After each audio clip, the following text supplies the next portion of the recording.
Welcome to GlowJob, the beauty podcast that's more than skin deep. We're the only podcast to make you hotter and smarter.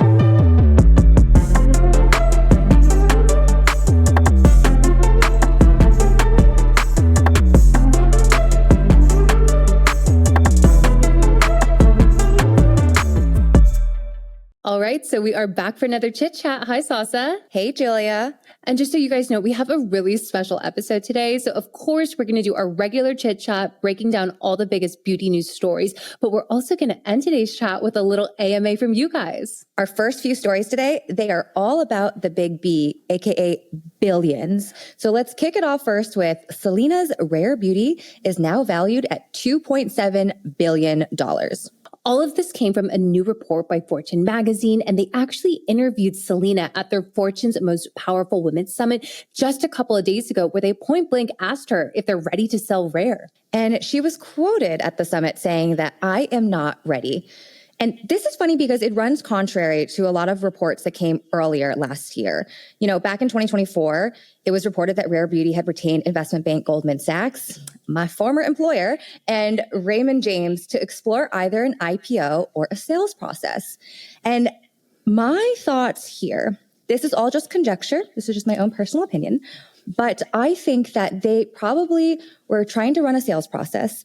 They couldn't find a buyer to cinch that $2 billion valuation because it's been quoted that, you know, she's really seeking that $2 billion, the 2B, because no one else has really done that yet within the celebrity beauty space. And I think it makes sense because, you know, beauty is slowing down. It's becoming a more mature market. There's less dry powder out there. I bet you she's not rushing to make that money just yet. So she's like, let's just sit for a beat. And I want to hit that almost $3 billion valuation now. I mean, it's kind of crazy. Honestly, we'll see what happens. I mean, just last week, we were talking about how L'Oreal had acquired Caring Beauty for almost like, what was it? $4.7 billion. I think it was like 4.66. But we were talking about how like when transactions like that happen, that means $4.7 billion is taken out of the race when it comes to what these big companies can be spending on, you know, companies like Rare. I mean, Rare is astronomically large, but I think I completely agree with you that a lot of players just can't bet, like they just can't buy it. They don't have enough money to buy Rare.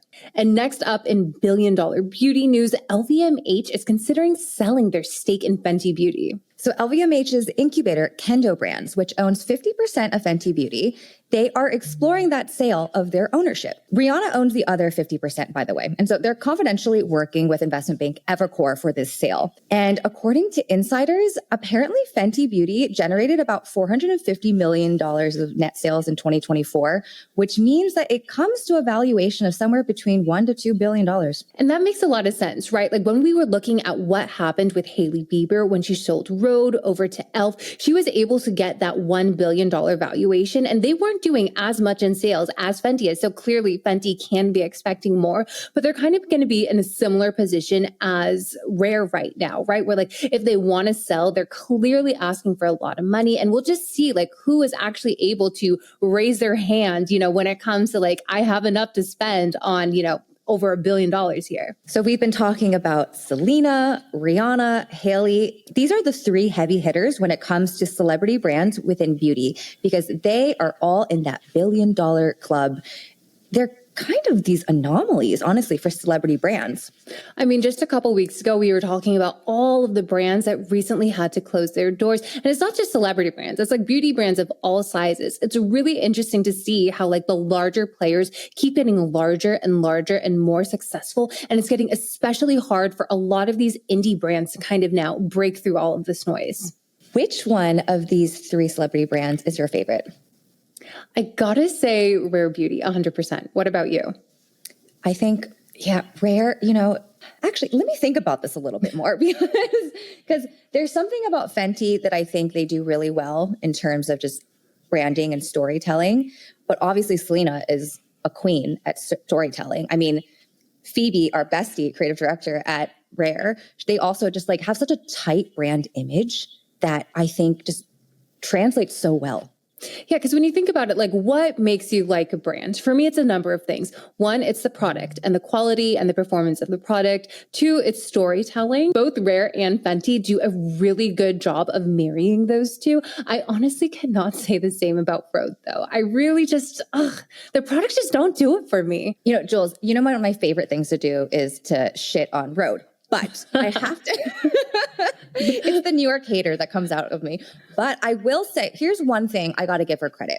Her whole ethos of that brand is, and she's been quoted saying she wanted to create a product that worked for everyone because it is such a simple formulas are just so blasé. And I know that sounds negative, but I mean it in terms of like, it can really be used on any kind of skin type because there's not that many actives. It's not very intense. Like she really has created something that is basically for every person. And that kind of is her personality. It's kind of just plain vanilla and it's but you can kind of say, no, I totally get that. And like, again, I'm not impressed by any of the formulations, especially on the skincare side. Like I kind of like the blush, but that's literally just about it out of all the products that they sell. But her kind of model of really just having skincare for everybody is super simple, super basic, super blasé. That's exactly what Glossier did back in the day. But they were literally just taking the most palatable products possible and then just making them in like really cute packaging, basically like what Rhode is doing right now.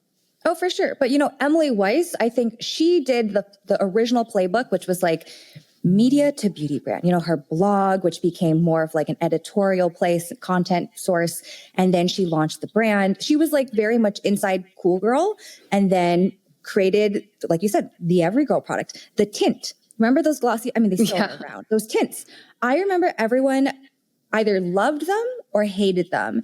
And the most common feedback I would hear amongst just girls in New York around that time was like, hey, these tints are really only designed for girls who have good skin. Because like, if you don't have good skin, this tint won't do jack shit for you. No, that's so true. That's exactly how I felt. And like, even like her lip balms, right? Like those to me was just like expensive Vaseline. And you know, that moisturizer she had, like there was a lot of people like kind of in the industry that would talk and critique that moisturizers. And everyone kind of just had the same exact idea that she was basically ripping off that classic, cult classic French pharmacy, that Embryolisse moisturizer. Yes, but it worked. And you know what? Like I still to this day, I love Boy Brow. It's one of my favorite products. I give her a lot of credit. She created a really beautiful brand. And that's the same thing with Hailey Bieber and Rhode.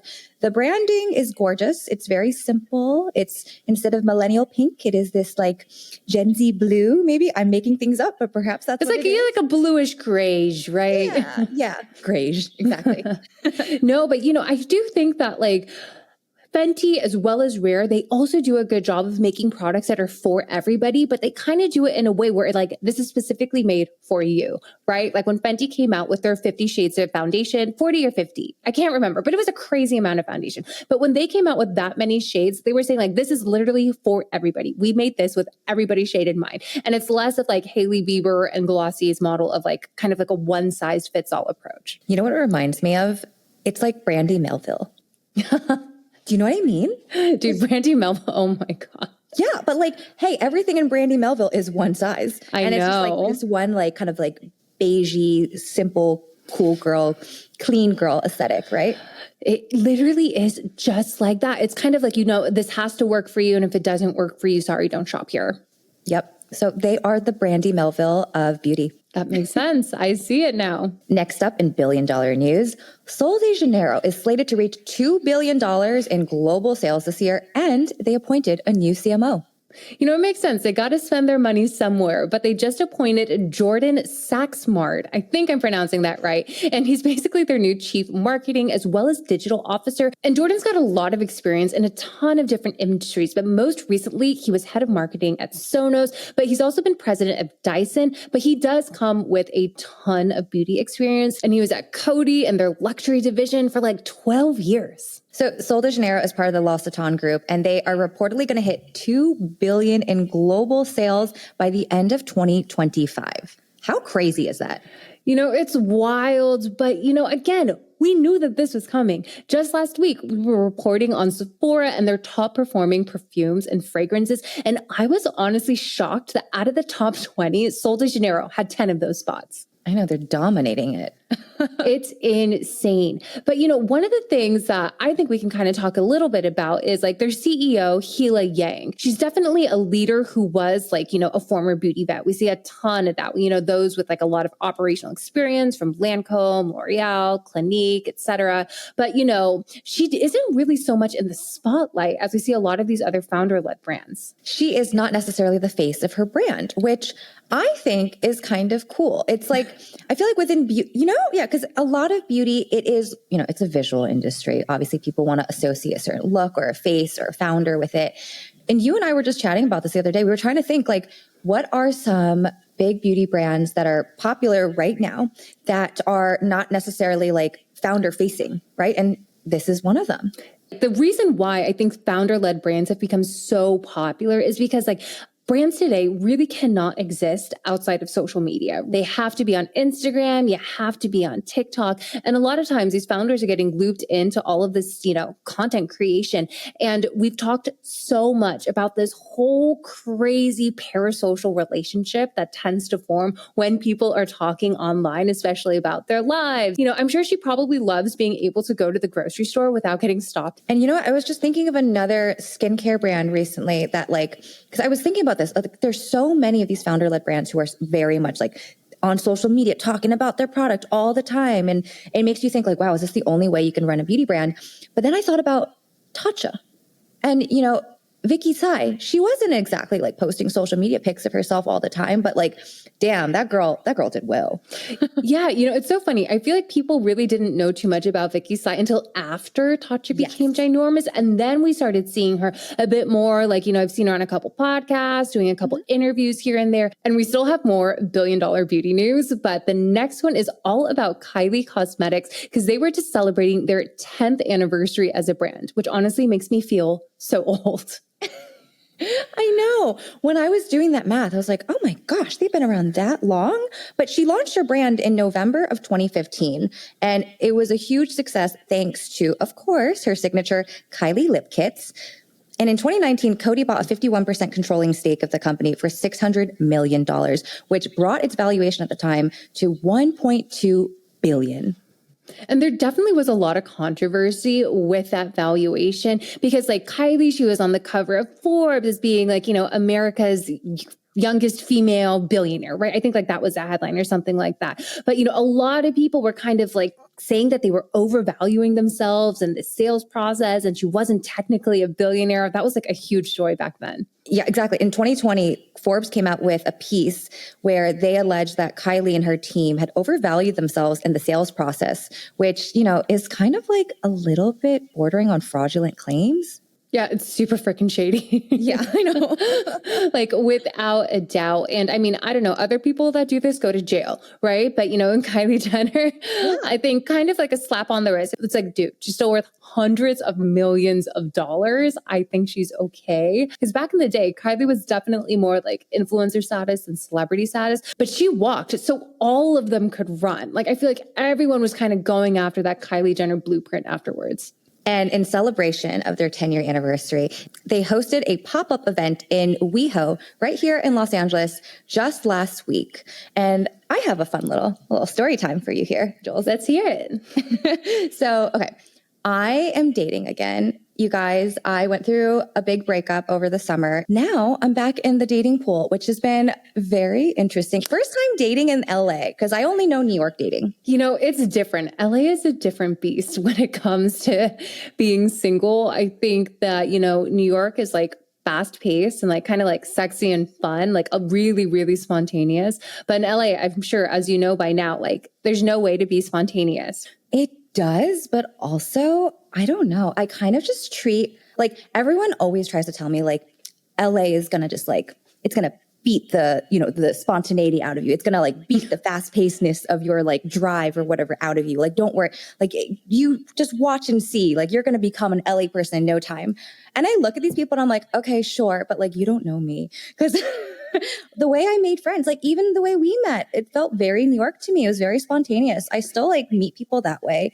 And also, I also went on a date this weekend that was like so last minute and like very spontaneous. And It was fun. Like some people Really? Okay. Okay. You know what? That's good. I mean, I don't know. I've been married for like 3 years now. I feel like I don't necessarily have a good like ear to the ground of like what current dating is really like, especially with like all the apps and like all the different things out there. I honestly think it really just comes down to attitude. Like, look, dating in New York and dating in LA is not that different. You just swap out different types of bros. Like instead of like a lot of finance bros here, it's a lot of entertainment bros and like CPG bros and tech bros.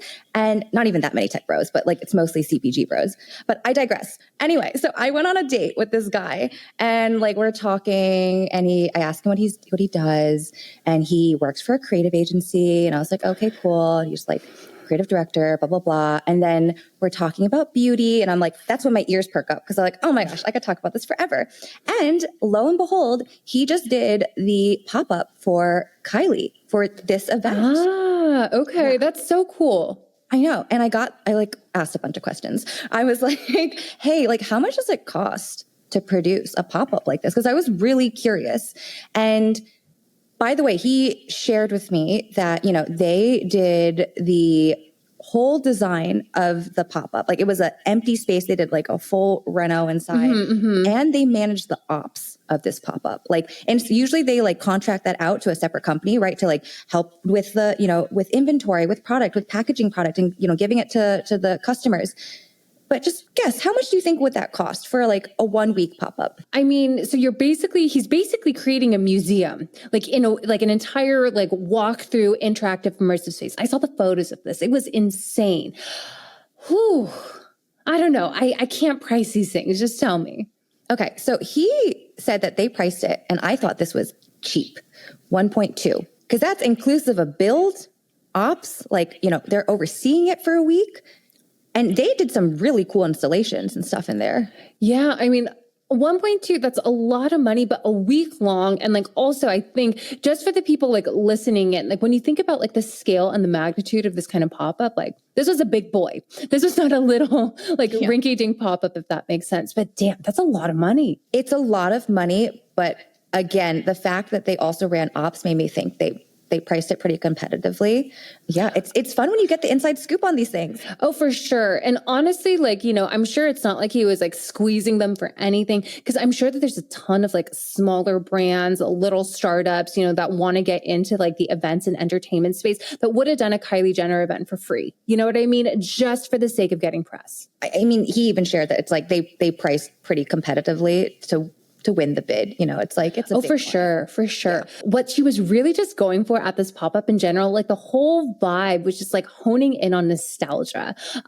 When I used the word museum earlier, like literally it was like a shrine to Kylie Jenner and, this like Kylie makeup brand. She had like every single legacy product that she had ever cranked out, which ended up being like an insane amount of like lipstick shades, but also like her old outfits and all of her crazy wigs from back in the day. Because I think people like, they just love that nostalgia component. Oh, yeah. When we talked about the naked palette with Steve at Urban Decay, oh my gosh, everyone on TikTok was like, the naked palette, my OG love.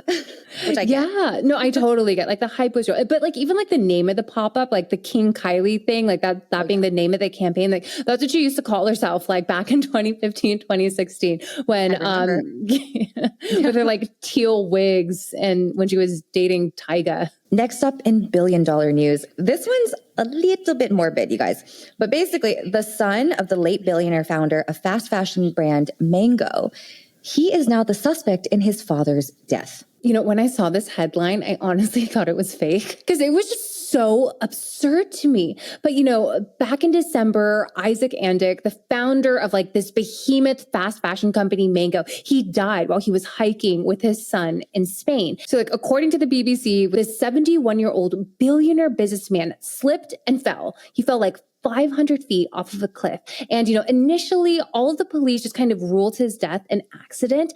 But now all of the local media outlets say that officials are investigating the death as a possible homicide. And they are pointing all of their fingers at Isaac's son, Jonathan. So the Andick family spokesperson has said that the whole family has maintained Jonathan's innocence. And, they're saying like, you're innocent until proven guilty. They're trying to push this down as just rumors. They've also even stated that, these rumors are making it even harder for the family to move on in terms of like healing. Cause this is his father. I mean, that's so crazy. It's crazy, but like, I wonder what like these officials know where they're actually like, they know how painful something like this is for a family and how traumatizing it can be. Like, I feel like they must have some pretty substantial proof if they're going to go and, actually name him as a suspect. So Jonathan Andick is the vice chair of the board of Mango. So he's, very intricately involved with the business. The family, they are billionaires. Like, this is a big, big story. And lastly, for our billion-dollar beauty news, we have influencer platform ShopMy nabbing a $1.5 billion valuation. This is just the year of billion-dollar valuations. I love it. I love it. It is my favorite B word. ShopMy, which is a platform that helps creators monetize their followings with affiliate links, sponsorships, and other opportunities.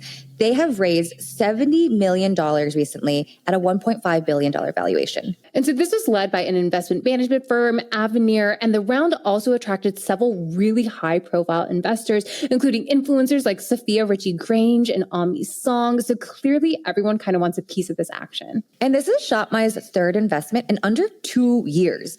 They last raised $77.5 million at a $410 million valuation earlier in January of this year. So from 410 to 1.5 billion, that's more than 2x. I know that some of the reasons why they were starting to, want to go and raise is because they're trying to get more users onto the platform. So previously, like shops, whether it's like LTK, ShopMy, et cetera, a lot of those platforms back in the day were kind of like invite only. You had to have been like a certain level of influencer with a certain level of prestige. And like, that's how you were able to actually become a member. It wasn't open to the public, but I think they just want more users in their ecosystem now, because now they're realizing like the power of micro influencers. So I think they just got to build out more infrastructure, which can be really expensive. So ShopMy was founded in 2020 and they became profitable in 2024.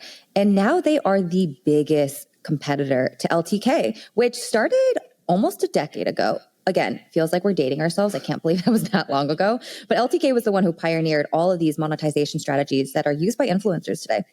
I really think that this kind of investment could not have come at a better time. As of right now, there are so many more competitors for influencer marketing places that are just popping up left and right. So many people, they're on like Amazon influencers. Sephora just launched a brand new affiliate program. Vet, right? Like that new one by Condé Nast. So I think that they really have to move swiftly and quickly just to make sure that they can still kind of like squash out any kind of additional competition. And there's a really simple reason as to why affiliate marketing keeps growing and growing and growing.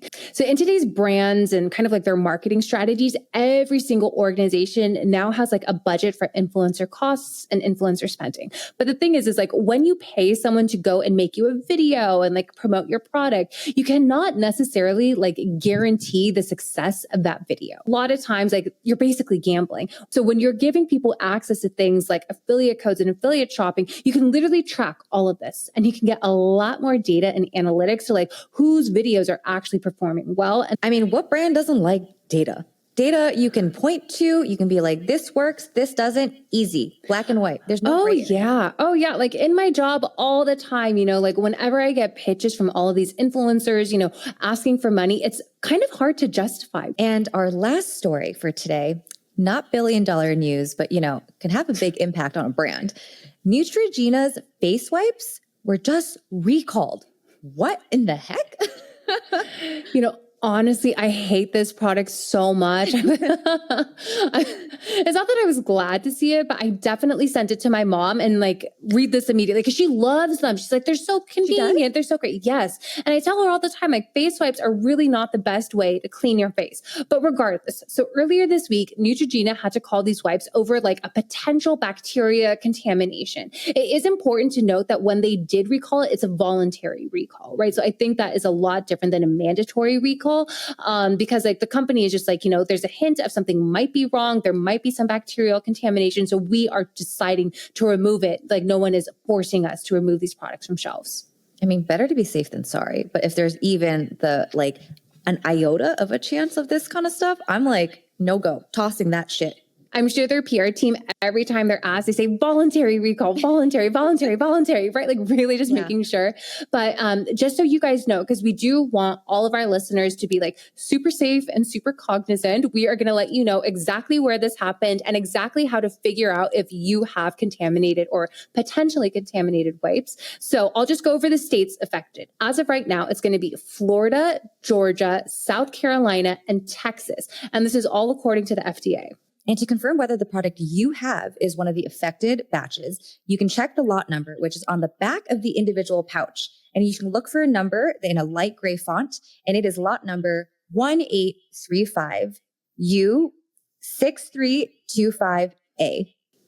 Yes, we are here to protect you guys. So definitely make sure you check those. And honestly, just like stop using face wipes altogether. They're so bad. They're so bad. I mean, if you like that, honestly, just use a micellar water and a cotton pad. You know, this is such a tangent, but I was watching a TikTok video. I think I sent it to you, Jules, where like the scientist woman is in a restroom and she uses the Petri dish to collect bacteria. Yeah. And she was collecting bacteria that was like just in the air in the restroom. And then from the hand dryers, you guys, hand dryers are like the worst.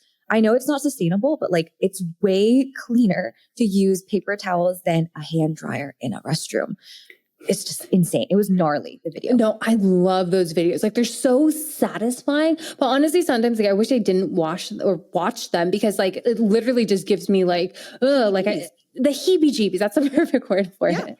It's what I felt because I had just used a hand dryer earlier that day and I was like, God damn it, shouldn't have done that. So that's a wrap on our beauty news. But now let's get into a segment that I have been waiting such a long time for, but it is our first GlowJob listener AMA. Our very first Ask Us Anything question is, what is the best non-greasy sunscreen? So this one was an easy one for me because I have really oily skin and I'm constantly just looking for something that doesn't make me look like an oil slick. So without a doubt, it's always going to be the Supergoop matte screen.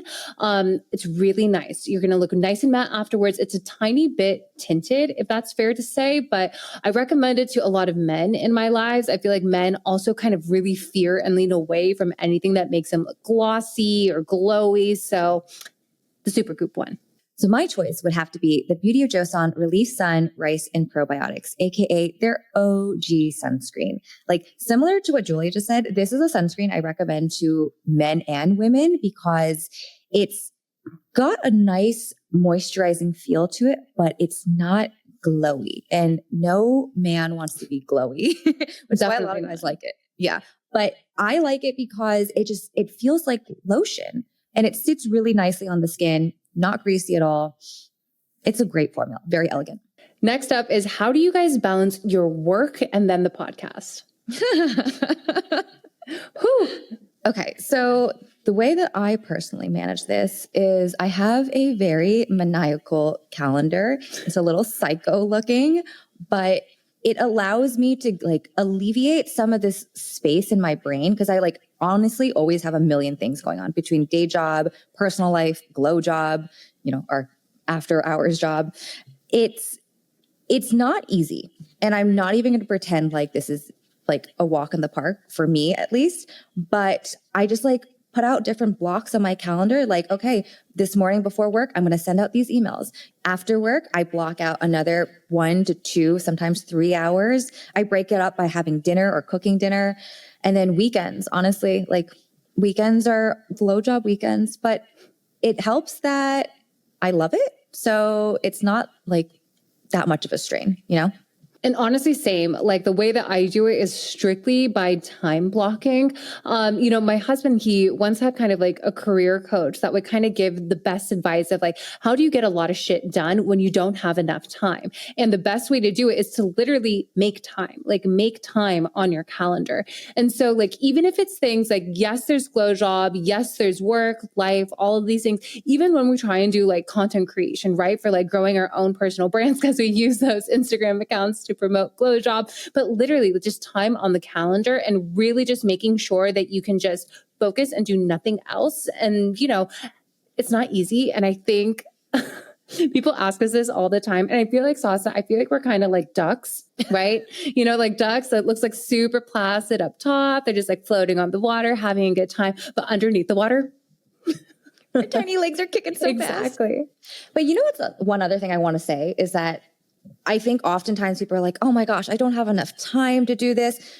Girl, trust us, neither do we.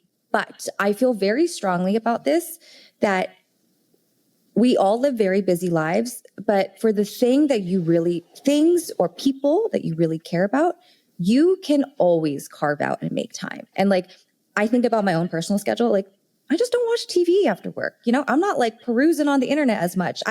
I'm more disciplined about like how I spend my free time. And yeah, sometimes it means that we're both tired as heck and maybe we sleep less, but you can always make time for things that you truly care about. I think that's a good point. Yeah. Like the one thing that I've sacrificed is for sure like TV time. I think that, yeah, I can't remember the last show I watched. Same. And honestly, I'm okay with that. For me, I get so much enjoyment out of creating like GlowJob and all of the content. So I think it all works out for the best. Next question. I know you went to esthetician school, but chose not to work as estheticians. What was the most shocking thing you learned? I think the biggest thing I learned is that just because you go to school doesn't mean that you're going to become like the best esthetician, like super book, celebrity status after you get your license. A lot of learning of being a good esthetician and taking care of someone else's skin, that happens kind of like after you get licensed, after school. And one thing that really, really stuck with me is like how fragile the skin can actually be. Like we all kind of think like, oh, the skin's resilient, like it grows back, you get scars, blah, blah, blah. But like, you know, the amount of damage an esthetician can do in just a couple of seconds can honestly take years or a lifetime to fix. And so it really just made me realize like how fragile the skin can be. And like, it always reminds me, Sasa, of when we covered the story with that woman, Victoria, and what happened with her with Sonia Dakar. Honestly, awful. Yeah, that all that chemical peel, all of that like burning that she had and scarring that she had, that probably happened in like a 30-second time window. So for me, the thing that was the most shocking that I learned at esthetician school was how little you learn in esthetician school. You know, sometimes this is an analogy I just thought of, but like when I went to business school, I went to NYU for business school. I was like really naive thinking like, I'm going to go to business school because I was an art school student. I'm like, I'm going to learn all these hard skills. You know, I'm going to learn stats and accounting and macro and micro. And I was like taking notes. And then I looked around the room and I was like, oh shit, no. Everyone came to B school to drink and party and network. That was it. Like, I was like, I'm the only kid who's like studying. It's very cute that you thought that. I know. I was like, I'm just like a little artist and I'm going to learn all the things. But they got you twice with business school. And hey, at least, you know, business school got me that job at Goldman. So like that was clutch. That was good. Exactly. Esthetician school, it got me you. Also clutch. Very happy about that. But in esthetician school, like you learn such rudimentary skills. And it's because, like Julia said, like you basically are training to get the license. And then any other kind of skill sets you're going to develop are post school, whether that be through experience or like master classes, continuing education. But if you're contemplating esthetician school, just recognize that you will need additional schooling. So much. And like a good example is like anytime you're like on Instagram and you see those really fancy facials, right? So if it's like those crazy massages or those crazy devices that they're using on people's faces, those take so much additional training that you don't get in esthetician school. Our next question is, what quick drying brush cleaner do you like? So I am kind of simple with how I clean my brushes. First, I use Cetaphil. I use Cetaphil probably once a week, just as like a gentle cleanser to clean the dirt and color off of my brushes.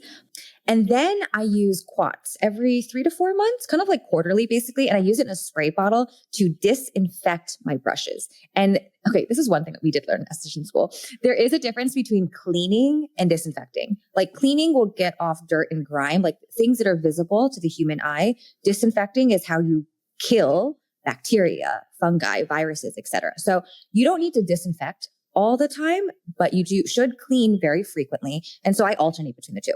Yeah. And for me, I religiously clean my makeup brushes once a week. It's like part of my like Sunday refresh routine. And the number one thing that I always use is always going to be Cinema Secrets. If you ask any professional makeup artist, they love Cinema Secrets. It's quick drying. So, it's really nice. You don't have to like kind of soap it up and lather it up. You just kind of like dip it in it. It's kind of a little bit like, there's a lot of alcohol in the product. So I think that really helps the quick drying, but it's amazing how fast it cleans brushes. But I also do use quats. I don't use the spray bottle. I just have it comes in wipes. Like, have you seen the wipes? Like the wet I've seen the towel wipes too. Yeah, so I use that, and then I'll just kind of like wipe down the handle and really just kind of quickly go in between the brushes, because I'm just afraid of like getting it too into the glue that's kind of like holding the brush together. But that's my little routine.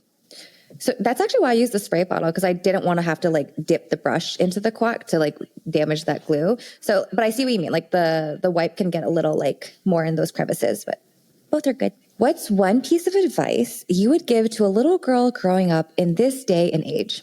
There are honestly so many different lessons, but I think one for me that probably resonates with a lot of women is that boys are toys, right? Like when you're young, like it's so easy to really think about like, oh, your dream boyfriend or that super hot guy. And, it kind of like, because girls think it's like, oh, it's like Sex in the City. But if you actually watch Sex in the City, the entire show is about the importance of female friendships and female relationships. Because especially when you're young, like you don't realize like every time you're wifed up and all of your friends are hanging out and being single and having fun, like those are opportunities that you're missing out on, because that guy you're probably obsessed with for like 6 months, a year, like he's not going to stick around. Like that's not going to be your husband. So really just manage your time and like don't put so much emphasis on men.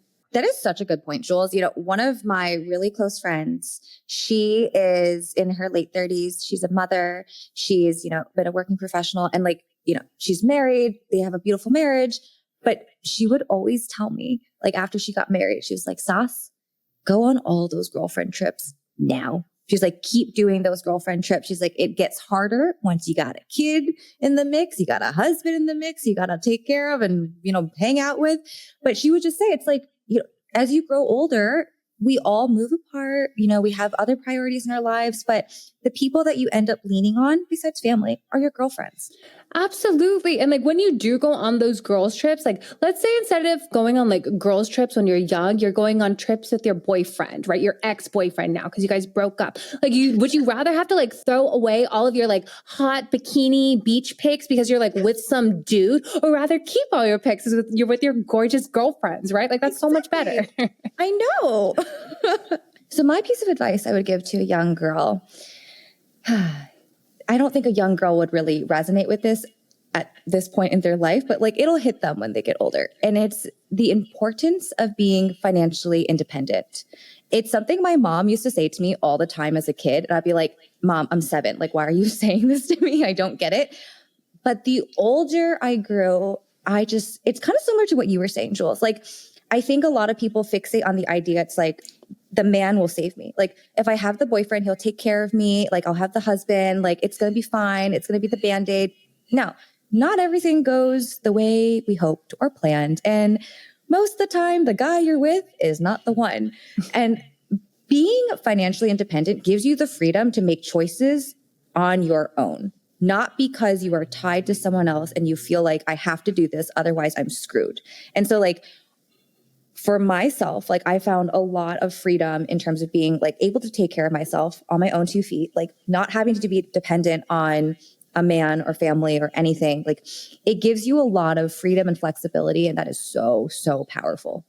Absolutely. And also just like a lot of pride, right? Because like there's such a big difference. And I think it's like such like, I don't know, it's just like a key moment in every woman's life when they make that, it sounds vapid, but every girl knows what I'm talking about. But when you buy your first designer item for yourself, right? And you just have this sense of pride associated with the item that like your boyfriend, your husband didn't get it for you, your parents didn't get it for you. Like that's something you bought for yourself. And I feel like, a lot of women really need to understand how good that feels. It's like, it's like the best feeling in the world. It's honestly such a good feeling. But like, even more important, it's just like the fact that you can do that for yourself means like no one has control over you. Like no one can force you to do something just because like they're holding something over your head. And exactly. yeah. Next, what is the best highlighter you have ever used? Ooh, okay. I love highlighters, but the one that I always come back to, she's always in the roundup. It has to be the Fenty Matchsticks highlighters. They're so good. I love a cream highlighter. So for me, for the longest time, I've always loved the Juillet highlighters. They make like the best pressed powder highlighter, in my opinion. But recently they came out with like a liquid highlighter, and it's gorgeous. It's got like skincare in it. I literally put it like all over my body. You know, when we had Christina on the podcast, there's just something about like when I really get to learn and understand more about the person behind the brand, it makes me just want to learn more about the product. And when I can get to the website and learn more about the product and see that it's actually got good ingredients, like that is what I love about GlowJob. Honestly, I actually really like their liquid, the highlighters too. I put them all on my décolleté. It looks really nice. Yeah, like décolleté legs, that's the way to do it. In your point of view, what is a common mistake that indie beauty founders make? And bonus question, what was that one beauty brand you used that first made you feel like a grown-up? Okay. So when it comes to founder mistakes, I think that the number one thing I see is when there is no hero SKU.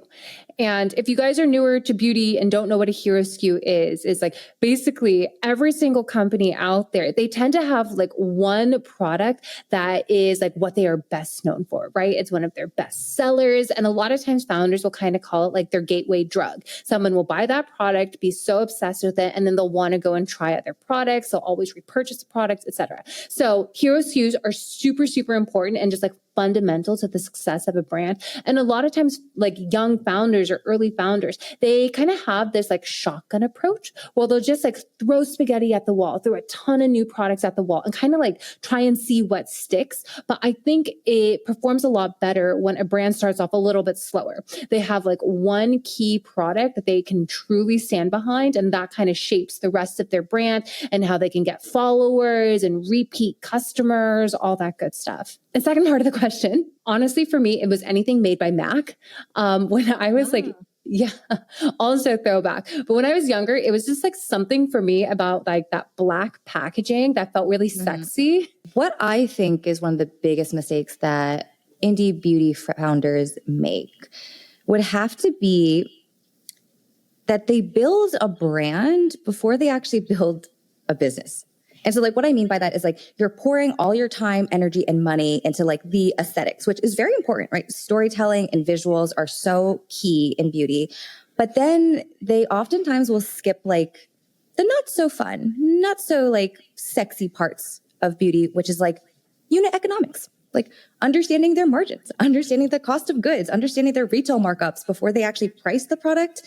And yeah, I think that is something that often gets overlooked, but is so fundamental to growing a sustainable long-term business. And in terms of the brand that made me feel like a grown-up, so it's kind of like MAC, but mine was NARS. It was a NARS lipstick, and same thing. Yeah, it's like that black packaging, super like beautiful, and just felt like very like sophisticated. And it's a lipstick, you know, it's all the good things. Oh, for sure. Like for us growing up, like MAC and NARS, they were like the PG-13 versions of like makeup products. But I think you had a really good point about like, you know, founders really needing to understand the finances of a business, because like, I think that beauty just seems so alluring because it is glamour. It's like, it's literally glamour, right? You know, you got like celebrities, influencers, money, but at the end of the day, it's a business. And the way that the business operates really is no different than like any other consumer product good that's selling something like super boring, like staplers, or I don't know.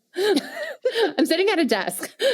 But like staplers or lamps or like literally any other thing, right? Like the way, like the thought that goes into like managing the inventory of staplers is not that different than beauty brands at the end of the day. And so like people need to realize that there's a lot of like unsexy work that goes behind, you know, a successful business. 100%. If you're selling consumer goods, you're selling widgets. Any widget you want. It's, you know what I mean? It's a lipstick, a stapler, like you said, which kills me.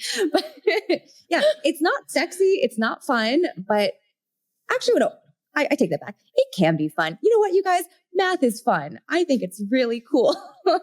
And it's what makes a business freaking grow. Like You can have the best freaking serum, lipstick, highlighter, whatever.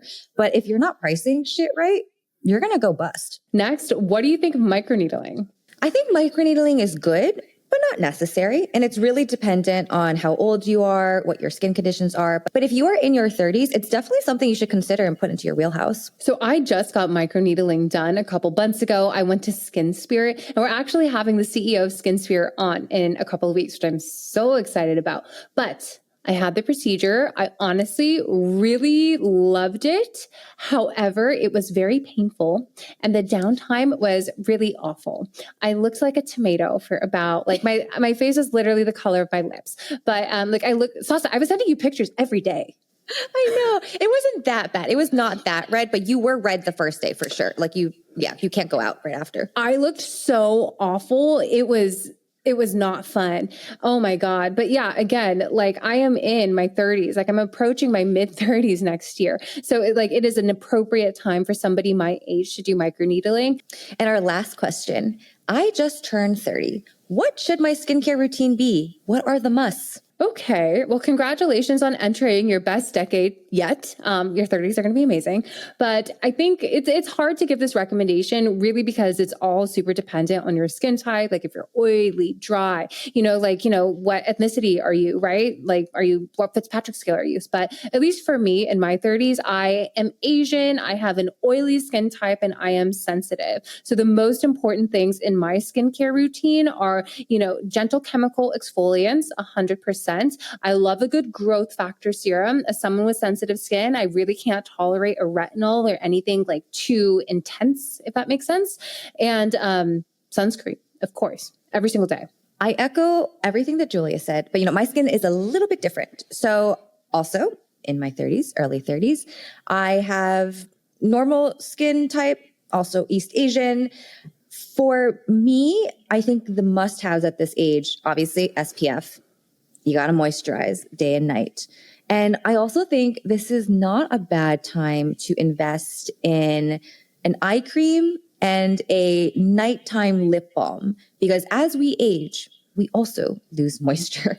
And as someone, I have not been blessed with the oily skin type. So I can get dry in the winter months. And when your skin is dry, you start to notice fine lines a lot more easily. And yeah, I think it's not always necessary. I don't like telling people that you have to have an eye cream, but I do think it makes a difference just as you get older. For sure. I love how you said that being dry makes your fine lines more apparent, because I think there are so many girls and women that rush to, their nurses, plastic surgeon's office, whatever, people that give you Botox. They'll go and they'll try and get Botox treatments done thinking that it's going to fix their fine lines. But in reality, what they really need is just to moisturize. 100%. Their skin is so freaking dehydrated. If they were to actually, put on the humectants and occlusives together, I actually think those lines would not be nearly as apparent. All right, guys. So that is a wrap on today's Chit Chat. Thanks for staying with us the entire time. I know it's a little longer than our normal Monday episodes, but I thought it was fun. The AMAs. Please make sure you stay tuned for our Thursday episode and we will chat with you then. Bye, guys. Bye.